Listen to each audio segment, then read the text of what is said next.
Olá, sejam muito bem-vindos a mais um programa Ela Investe, que é em parceria com a Tabasco Conteúdo. E hoje estamos aqui com um convidado especial, o investidor anjo João Bezerra. João, muito obrigada por ter vindo, por ter aceito o convite. O prazer é todo meu, Cláudia. Eu estou aqui super agradecido de poder falar um pouquinho sobre essas moças que investem. Né? Bacana. João, você se formou em engenharia eletrônica, né? Pela Mauá. Isso. Além disso, você teve pós-graduações, né? Você fez extensões aí aqui no Brasil e fora também. E você por 35 anos você atuou com tecnologia. 36 anos. 36 anos no Itaú. Pagamentos e banking, né?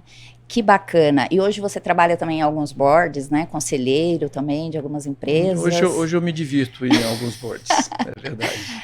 João, muito bacana ver a sua história, a sua trajetória. Mas queria que você falasse um pouquinho mais aí pra gente, a sua trajetória, né? Mas também como que você chegou até aqui, investidor anjo? É verdade, olha, como eu falei, trabalhei 36 anos, entrei já novinho, né? E saí jovem há mais tempo, né, do Itaú. E sempre em tecnologia, mas passando por diversas fases da empresa. Né? Você pode estar numa empresa por 10 anos e só ter um ano de experiência. Não foi o caso, você acumulei uma série de experiências diferentes e consegui ver a evolução desse banco nesse período todo, né? E aí passei por diversos segmentos desde... Passou assim, 35 anos, né? De um momento para o outro, né? Mas assim, eu acho que você acaba tendo uma possibilidade de ver muitos segmentos diferentes, entender a sociedade, entender como as comunidades se influenciam, inclusive, como comentamos outro dia, entender um pouco mais de inclusão e diversidade numa comunidade que é enorme de funcionários e que deveria retratar a sociedade como um todo. Né? Que bacana. E como que você chegou ao investimento anjo? Olha, quando eu saí do banco em 2019, eu passei um ano meio de aprendedor profissional. Né? Então, tomei a decisão, fui para o Singularity University, fui para Israel, fiquei 30 dias, fui ver empreendedorismo em Portugal, fui estudar Estônia, fui para o Chile, Peru, China. E nesse meio caminho eu acabei... Lógico, eu fazia investimentos tradicionais. Sim. Sempre tive muito próximo de startups no Silicon Valley voltados à tecnologia, Sim. mas dentro de uma bolha de luxo de uma empresa, de uma supercorporação. Quando você sai e vai no chão de fábrica, você descobre que tem muita coisa legal acontecendo por aí. E aqui no Brasil, em particular, eu acabei trombando com o João Kepler também, acabei entrando na Bolsa Nova Investimentos como investidor. Sim. E passei a entrar muito nesse mundo de startups e fintechs e passei a fazer muitas mentorias. E, na realidade, cada hora que a turma falava que eu estava mentorando, eu não contava nada, mas eu estava aprendendo. Mas não conta para ninguém. Esse é um segredo, né? É segredo nosso aqui. Que bacana. Bom, e aí chegou nesse ecossistema e tá, né, João? Porque é muito apaixonante, não é? Esse mundo de startups e a gente está passando por um momento muito especial no Brasil, né? Acho que a gente tem o Brasil tem alguns ecossistemas muito desenvolvidos, outros ainda muito carentes. A gente tem muito a aprender aí com o que tem aí fora, né? Você pega Israel, onde toda startup que começa, ela realmente tem na cabeça, eu tenho que resolver um problema global. Mesmo na China, se você olhar, o governo chinês hoje, por mais preconceito que existe, é o maior venture capital do mundo, porque ele incentiva empreendedorismo em todas as pequenas cidades da China, por incrível que pareça, com aquele regime autoritário. Né? Lá você tem na China 8 unidades da Plug and Play, por exemplo, que você acha que só tem no Vale do Silício. E lá, tudo que é uma startup, quando ela abre, ela pensa realmente com foco em melhorar a qualidade de vida da população, de inclusão. Você vai para o Vale do Silício, a maioria das startups pensa em exit. Eu acho que a gente pode conjugar tudo isso e trazer para cá e fazer algo que possa, logicamente, você tem que olhar, ter o retorno, o teu investimento, mas também existem grandes oportunidades de você contribuir com a sociedade em vários segmentos aqui no Brasil. E a gente vê isso acontecendo no agro, no fintech, em vários outros segmentos que estão começando a ser trabalhados. Tem coisa super divertida para ser descobertas aqui. Tem muita coisa, né? Acho que o momento é muito bom, né? Né? A gente está numa maturidade, amadurecendo ainda o ecossistema, mas eu acho que a gente evoluiu, né? A quantidade de unicórnios que nós tivemos. Eu acho que os empreendedores, né, já vêm com uma lição de casa melhor hoje, trabalho mais estudado. Acho que os investidores também, a gente já aprendeu um pouquinho mais. Temos bastante ainda, né? Um caminho longo. Acho que tem muito investimento sendo olhado aqui para a América Latina, porque tem muito potencial. Sim. Eu acho que ainda existem algumas necessidades, né? A gente tem... Eu acho que existem a regulação, alguns segmentos que são bem regulados, com regulações modernas, vão ser muito alavancados aqui no Brasil. Os segmentos, existe empreendedorismo, existe incentivo regulatório para empreendedorismo está começando a acontecer. Existe liquidez e dinheiro para isso. Tem um problema ainda no Brasil que é talento. Ou seja, enquanto você pega, em outros países você tem uma formação de talentos muito grande, aqui no Brasil a gente ainda carece. Então esse acho que é um ponto, obstáculo que a gente vai ter que passar ainda. Que coisa, né? Temos vários desafios, né, João? João, quando a gente está falando em investimentos, investidores, a gente sempre traz um pouquinho do nosso background, né? Como você atuou em instituição financeira, então é óbvio que você tem uma veia ali para fintechs, né? Tanto para investir quanto para mentorar. E você entende que o momento de fintech, né? A gente começou, né? Esse mundo de startups, assim, a gente priorizou, a gente trabalhou muito fintechs. Hoje a gente também tem evolução em agri, em edutech, né? Temos muitos aí. Mas fintech, conta um pouquinho da tua experiência em relação à fintech, que momento que a gente está. Tem até algumas pessoas que me perguntam assim, Cláudia, ainda quando a gente fala de startups, fintech ainda é o momento de fintech? O problema, a questão da fintech, a fintech, hoje nós estamos falando de quase 1.300 fintechs no Brasil. Eu acho que você tem grandes, pequenas, eu acho que esse número ainda vai dobrar de tamanho. Tem espaço, né? Apesar de vir a existir ainda muita consolidação. E o fintech vem muito em função do Open Finance também que está sendo implementado aqui. E aí, como eu falei daqueles 4 pontos com você, do ponto de vista de regulador, o Banco Central do Brasil é um regulador muito moderno. Eu sempre tive contato com eles de mais de 20 anos. E é uma turma muito séria, que ele se debruça na mesa com relação a trazer modernidade. E essa última gestão, agora com o Roberto Campos, também tem movimentado e fomentado muita transformação, com Fast Payments, com Open Bankings, com Open Health, Open Insurance e outras aberturas e estudos de moeda digital, Data Monetization, que vai efetivamente fazer esse mercado dar um pulo, dar realmente uma alavancagem. E será um mercado, esse lado financeiro certamente vai ser um laboratório para o mundo. Que bacana. Porque muito que está sendo implementado aqui tem melhorias daquilo que foi implementado tem mercado fora do país. Lá fora, né?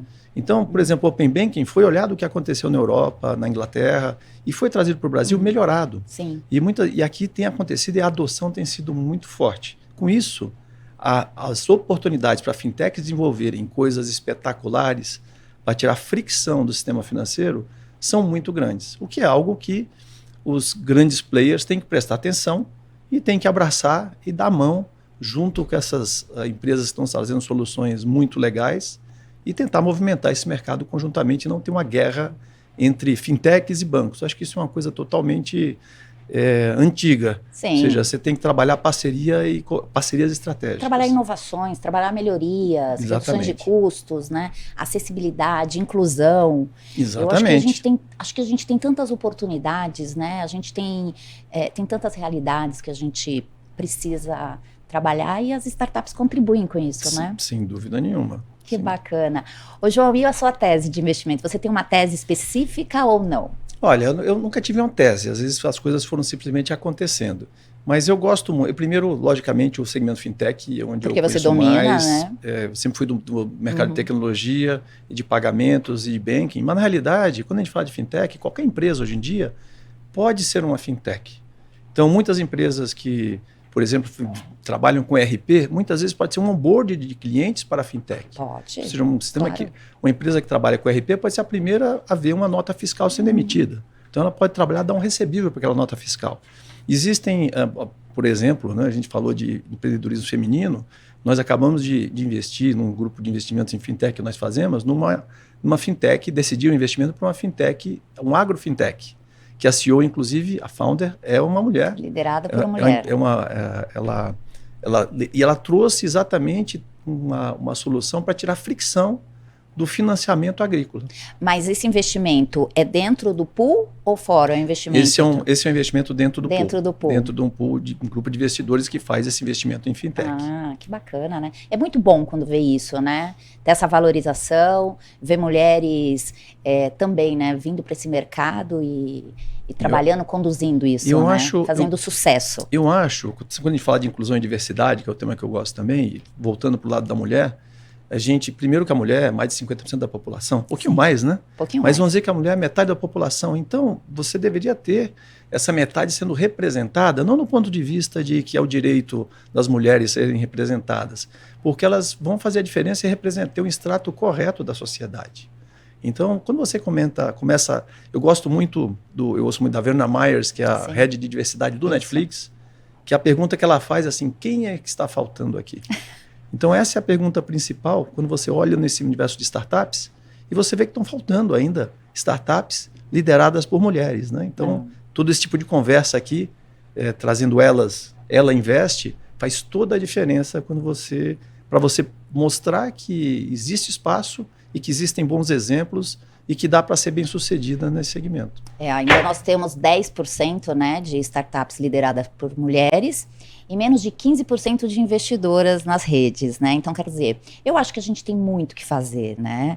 E até foi uma ousadia minha numa das outras redes que eu faço parte, que eu falei assim, esse tipo de reunião, de encontro de investidores, eu acredito que 50% poderia ser mulheres. Por que não, né? É verdade. E eu gosto muito, João, da sua fala, vindo de um homem e você falando, empoderando assim as mulheres, eu acho que você inspira tanto as mulheres quanto outros homens também a ter esse olhar.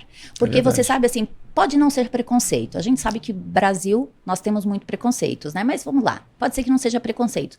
Mas muitas vezes é um tema ou é um ponto que não está nas agendas dos homens, né? Dos líderes aí de muitas empresas, não é isso? Eu acho que a gente tem que provocar mais, né? Seja com essa questão de mulheres ou de negros, tudo que tem que a gente falta representatividade é porque existe uma distorção histórica muito forte e que tem que ser transformada. E para isso existe precisa coragem. Se você não fizer nada, só dizer assim, nós todos somos iguais, nada vai mudar. Então, além de igualdade, eu sempre comento, você tem que ter equidade. Verdade. Igualdade, todos têm os mesmos direitos, está escrito. Sim. Equidade é todos vão ter condição de ser bem-sucedidos, que é muito diferente.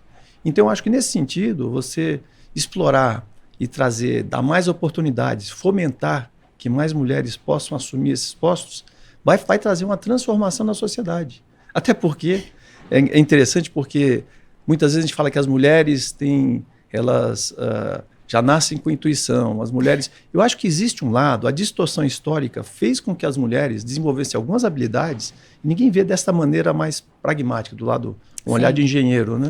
A mulher tem algumas coisas desenvolvidas porque, historicamente, ela foi obrigada a multiprocessar mais que o homem, ela foi obrigada a usar mais a intuição e o sentimento do que o homem, e não é porque simplesmente vem com ela, é porque, historicamente, ela foi acumulando isso. Então, tem algumas coisas que uma mulher tem hoje, em função de todo esse histórico que veio de vó para mãe para filha, não é? E que hoje está sendo colocado no mercado de trabalho. Isso certamente... Está sendo valorizado, né? A gente sabe o quanto que é importante mulheres, né? E eu acho que vai ser um diferencial que os homens não têm. E não porque o homem é diferente da mulher, simplesmente porque ela desenvolveu mais no decorrer do tempo.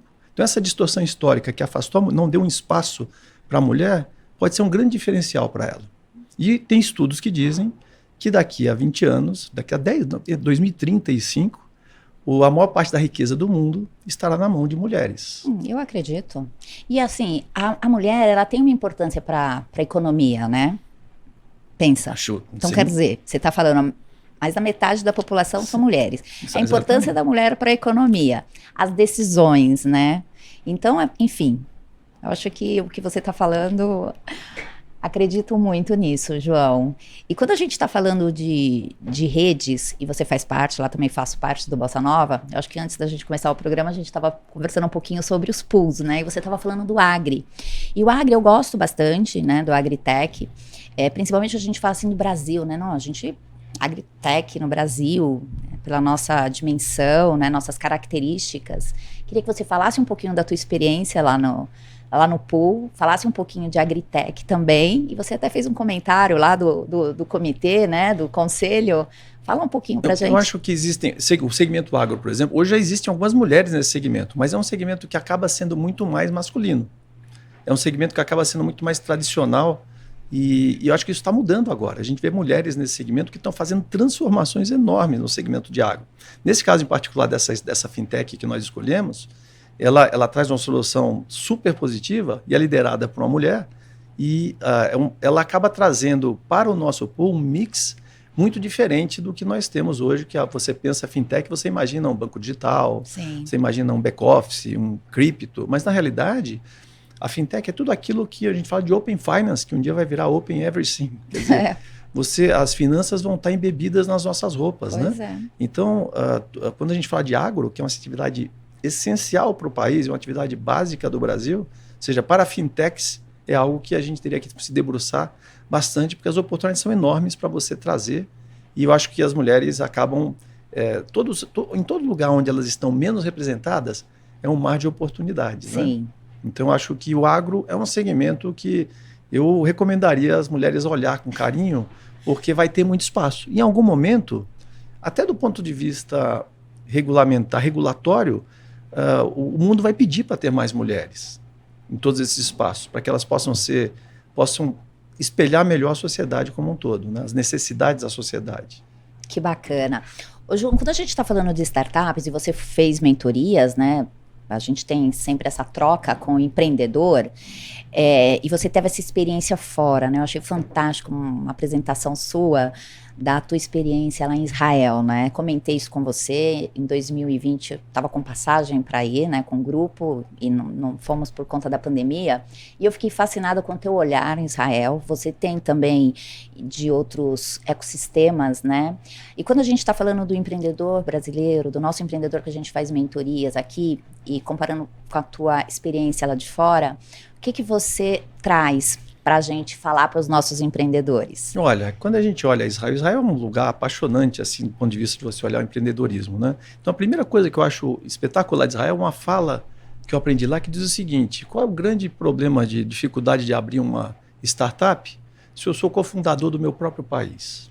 Então, é um negócio muito forte da questão de propósito. Então, quando você fala de startup em Israel, não é que simplesmente lá o empreendedorismo é espetacular, acontece, não, porque tem todo um contexto histórico também. Sim.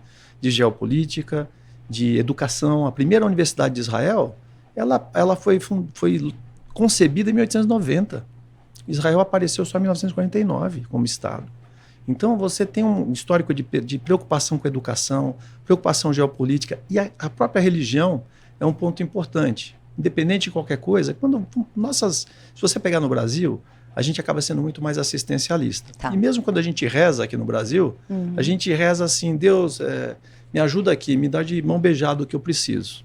Eu estou generalizando. Em Israel, a reza é assim: Deus, me ajuda, me dá forças para eu poder atingir o inatingível. Isso é desse jeito mesmo. Tudo isso cria uma atitude muito diferente. É cultural. É cultural. A falha lá dentro, se você não fez a primeira vez e não deu certo, tenta de novo. Fail your way to success. Então, ela traz a falha não é vista como fracasso, não é um clichê, como a gente está falando hoje. É uma lição aprendida, mas né? Efetivamente é algo visto como uma coisa positiva. Positiva até. Então, Israel tem todo um contexto que a gente tem que aprender. Você ficou fascinado também, né? E adaptado para o Brasil, né? Saí de lá apaixonado com o que eu vi, e logicamente você não consegue traduzir exatamente aquilo para a realidade do Brasil, mas você pode aprender parte daquilo e ver o que você pode aproveitar no nosso ecossistema também. Além de Israel, outros que você conheceu, que você faz um paralelo aqui e passa uma dica para os nossos empreendedores? Ou se não, você fala assim, chama a atenção dos empreendedores em relação a isso. Olha, eu acho que você pode, por exemplo, ir na China e você vê que as startups, elas sempre estão preocupadas em melhorar a qualidade de vida da população, de alguma maneira. E isso tem que ser genuíno. Isso vem de Israel também, resolver um problema global, né? No Vale do Silício também você tem, o Vale do Silício acaba provocando um pouco mais para coisas que a gente não pensou. Então, inovações, né, ali. Inovações, às vezes, que não estão na nossa cara e a gente não percebe. Um dos pontos que a gente aprende no Vale do Silício, no Singularity, por exemplo, é assim, a fabricação de carne hoje, ela usa uma tecnologia pré-histórica. Qual que é? A gente bate na cabeça do boi.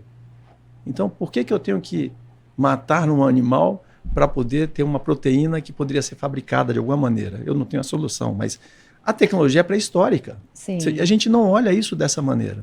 Então, ter esse olhar de melhorar a qualidade de vida, resolver genuinamente um problema e transformar, porque às vezes a gente acha que está fazendo transformação digital e a gente simplesmente está digitalizando processos seculares. Está fazendo um copy-paste, muitas vezes. Então, eu acho que a gente tira um pouquinho de cada um desses lugares. Que legal. E trazer para cá e adaptar para a nossa realidade. Não tem assim uma bala de prata, nenhuma única coisa. Mas na hora que você junta, peguei 3 coisas. Um do Vale do Silício, que é essa provocação com relação à transformação de verdade, a intenção genuína de resolver um problema de Israel, E de verdade, o que eu observei na China, independente do ponto de vista político, que muita coisa que é feita lá foi feita para a inclusão da população. Que bacana. E eles mesmos falam, nós temos muito a fazer aqui ainda. Tem muita gente para ser incluída ainda. E o que eu gosto é que você grava tudo isso, você transmite tudo isso, você replica, você compartilha, né? Toda essa tua experiência. É verdade, Eu adoro isso. É verdade. Eu gosto de fazer. Eu assisti, eu achei fantástico, continue fazendo isso, porque tem muita gente que não foi, não conhece, mas absorve através de você muita experiência. E, na verdade, eu acabo fazendo isso, não é que eu inventei isso, eu copiei de outros que já fizeram o que eu aprendi também. O pessoal fala blogueirinho, né? É verdade. Blogueirinho. João, mas isso é bacana, né? Mas aqui, você já consegue, óbvio que sim, mas quando você está fazendo as mentorias aqui, provavelmente você não faz tantas mentorias, mas você consegue trazer isso, entender que essa tua experiência também, você já consegue ajudar esses empreendedores? Acho que sim, porque muitas vezes são pequenas orientações que o empreendedor precisa, até do ponto de vista de ele traz sempre quem tem uma ideia acaba trazendo e ela meio que se confunde, ela tem que ser colocada num formato que outra pessoa entenda, que o investidor entenda, que o investidor é aquele cara que quer ajudar genuinamente, não é simplesmente colocar o dinheiro, né? Então muitas vezes o pequeno empreendedor ele não consegue colocar de maneira clara qual é a dor que ele está resolvendo. Isso para a gente que investe é super importante. Sim, que dor ele vai estar sendo resolvido? Qual é o tamanho desse mercado que você está vendo, dessa oportunidade? Qual é o tamanho desse pedaço do mercado que você quer resolver com esta solução que você tem? Se a sua solução é robusta, como é que você vai implementar? Você vai ter capacidade de execução dessa tua solução? E aí, por fim, você tem que entender o que você precisa de dinheiro para sair do ponto A e chegar no ponto B. E que significa que do ponto A para o ponto B, a tua empresa tem que valorizar para o investidor querer colocar, tá junto com você. João, e como deve ser, hein, para conseguir te convencer a investir em uma startup? Porque você é do mercado financeiro, você tem um domínio de várias ações aí. Como é que faz para te convencer? Eu acho que é como eu te falei, primeiro assim, tem uma dor que seja de verdade, né? Logicamente você tem que ver o mercado, depois você tem que ter realmente, você tem que ter uma visão, que eu gosto muito da estratégia de zoom in, zoom out, né? Você tem que ter o zoom out, que você sabe, tem uma visão, tem uma dor e você sabe onde quer chegar lá na frente. Então você mira para aquele caminho. E depois você tem que ser muito bom em fazer o teu zoom in, que é a disciplina de execução passo a passo. Ou seja, nesse próximo período de 1 ano, 6 meses, eu vou fazer isso para chegar naquela direção. O alvo é móvel, né? Então a direção tem que estar muito bem estruturado, ela né, João? muda. Então, a cada 6 meses você muda a direção, mas se você tiver uma visão de futuro muito assim, não precisa ser precisa, mas é uma visão que te convença, que você vai fazer uma mudança, que tem algo que vai ser retirado de lá, e você demonstra que tem capacidade de execução, todo o resto a gente ajusta. Que vem aquelas coisas naturais do valuation, qual é o use of proceeds, então o plano de execução, porque nesse momento, aí entra o investidor anjo, o smart money, vamos ajudar. Mas a ideia espetacular tem que vir. E vamos ajudar a expandir, né? E uma outra coisa também que eu gosto, João, é que assim, pela nossa experiência, até eu também vim do mercado corporativo, a gente consegue fazer bastante conexões, né? A gente consegue trazer para esses empreendedores que a gente investe, trazer essa questão do smart money, ajudando a abrir portas, ajudando a rever um pouco do mercado, né? Network, conexões vezes, é importantíssimo. Quantas vezes a gente teve que rever ali o mercado, né? O tamanho do mercado e provocar o empreendedor também a um outro ponto que é referente a concorrentes, né? Tem muitos que falam, não existe concorrência, né? Então tem que ver tudo isso, né? É verdade. Eu acho que o empreendedor, às vezes, ele vem muito idealista, né? Ele pensa que é simplesmente um PowerPoint e as coisas saem voando. Dá trabalho. Então, a vida de empreendedor não é fácil. Ele tem que realmente entender, apostar. O investidor anjo não é uma coisa... Você escolher um investidor anjo não é fácil também, porque isso pode ser um problema. Então, o investidor anjo tem que ser alguém muito atrelado ao teu sonho, ao sonho do empreendedor, que esteja junto, entenda as dores, para não, depois de um tempo, se for só um investidor anjo que põe dinheiro, daqui a pouco ele está interferindo na empresa porque ele não está acreditando que ela está rodando. O empreendedor não vai gostar que o investidor está lá dentro e cria-se um conflito. Então, o investidor anjo tem que ser alguém que está com você, entendendo, vai ajudar, que vai te ajudar.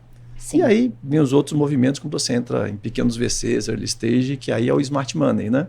Que o cara não quer ser sócio. O investidor, geralmente, ele acaba sendo seu sócio ali na partida. E o Smart Money de um VC, ele vem como alguém que quer realmente apoiar a fazer networking, te ajudar com um pedaço do valor que vai te ajudar a crescer, né? E está apostando na tua competência, no teu capability para executar aquele plano de ação que você trouxe. Bacana. E hoje você faz investimento através do Bossa Nova ou você participa de outras redes também? Eu tenho uma meia dúzia aí de investimentos diretos, né, em algumas empresas diferentes, de segmentos diferentes, que foram aparecendo, de versões Acaba vindo, né? que foram aparecendo, e cerca de 15, aliás, são mais de 15, né, porque eu já investi em vários pools da Bossa Nova. Vamos dizer que o pool Fintech hoje, a gente tem 14 fintechs foram aprovadas para investimento, né? A 15ª está chegando aí. E essas, o mais interessante de você fazer isso é que dessas 15, a gente deve ter tido que conhecer umas 100. Isso é verdade. Tem o funil, né? Esse aprendizado é algo que é tão importante, porque acaba me ajudando para qualquer outro tipo de atuação que eu tenha no mercado. Então, você trabalhar com fintechs, você tem um aprendizado enorme que acaba te ajudando para outros segmentos que você acabe atuando. Que legal. Isso é mesmo, João. A gente sempre fala que o investimento anjo é um investimento de risco, né? O João Kepler, ele sempre fala, né? A gente investe no jockey. Então, esse é o fato. Então, Verdade. por mais que a gente tenha falado de uma boa ideia, de uma boa solução, de uma boa, né? Se a gente não tem um time para fazer isso, um CEO, um líder e um time que realmente faça isso. É verdade. É isso aí. Tem que ter mesmo. E temos que ter mais mulheres nesses times aí. Você sabe que eu estava conversando com alguns grupos de investimentos e eles estavam me falando o seguinte, que na área de impacto tem muitas mulheres. Tem muitas investidoras, né? Até me apresentaram algumas. E é verdade. Eu acho que isso tem um pouco a ver do que você falou, que as mulheres, elas pensam, né, diferente, elas têm algo ali. E é justamente isso. Então eu falei assim, poxa, eu vou atrás desses pools, desses fundos de impacto social, porque lá tem muitas investidoras. Você viu que interessante? As mulheres, eu acho que elas assim, se sentem parte daquilo, elas querem contribuir. E isso é alinhado com o que você falou agora há pouco, né, João? E eu acho que tem exemplos no mundo inteiro. Tem um filme e um livro que chama Girls on the Road, que conta um pouco da história de uma visita de duas brasileiras que passaram visitando mais de 100 empreendedoras no mundo inteiro, vendo diferentes nuances de empreendedores, não só de tecnologia. E você vê que tem histórias tão inspiradoras que a gente deveria trazer mais e divulgar mais. Acho que é uma boa entrevista para você. Ótimo, eu vou fazer. Você sabe que esse programa é justamente para a gente fazer isso, para a gente divulgar. Porque às vezes a gente trabalha tanto, a gente tentou quantas vezes o café e a gente não conseguiu o nosso café. A gente conseguiu agora, vamos tomar uma aguinha aqui.